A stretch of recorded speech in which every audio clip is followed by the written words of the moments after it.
এখন আপনি শুনছেন এসেনশিয়াল ইংলিশের 40 নম্বর লেসন। এই লেসনের নাম where can I buy a toothbrush. আমি কোথা থেকে একটি টুথব্রাশ কিনতে পারি? আপনার একটি টুথব্রাশ দরকার। এই লেসনে আপনি শিখবেন কিভাবে কাউকে জিজ্ঞাসা করবেন যে টুথব্রাশ কোথায় কিনতে পাওয়া যায়। আজকে সুমন অ্যাবিগেইলকে সে কোত্থেকে দাঁত মাজার ব্রাশ কিনবে সে সম্পর্কে জিজ্ঞাসা করবে। চলুন তাদের কথোপকথনটি শুনি।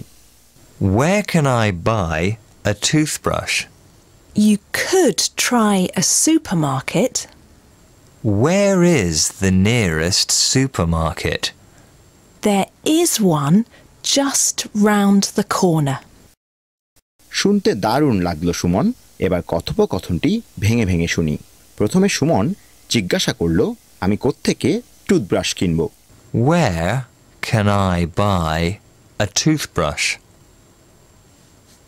Where can I buy a toothbrush? অ্যাবিগেইল তাকে সুপারমার্কেটে যাওয়ার পরামর্শ দিল। শুনুন এবং বলতে থাকুন। You could try a supermarket. You could try a supermarket. Suman জিজ্ঞাসা করল সবচেয়ে কাছের সুপারমার্কেটটি কোথায়? এবার এটি ইংরেজিতে শুনুন। Where is the nearest supermarket? Where is the nearest supermarket? অ্যাবিগেইল তাকে বুঝিয়ে বলল যে জায়গাটা একেবারেই কাছে। শুনুন এবং বলতে থাকুন। There is one just round the corner. There is one just round the corner. তাহলে সুমন জানে কোনো জিনিস যেমন একটি টুথব্রাশ কেনার জায়গা সম্পর্কে জানতে কিভাবে বলতে হয় where can I buy a toothbrush. এবার আপনার পালা। ফ্রেজগুলি বাংলায় শুনুন এবং এরপর ইংরেজিতে বলার চেষ্টা করুন। আমি কোত্থেকে টুথব্রাশ কিনব?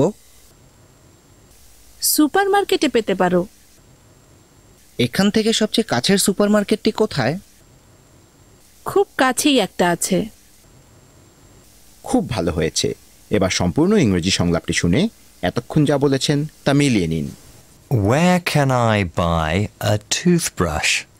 You could try a supermarket.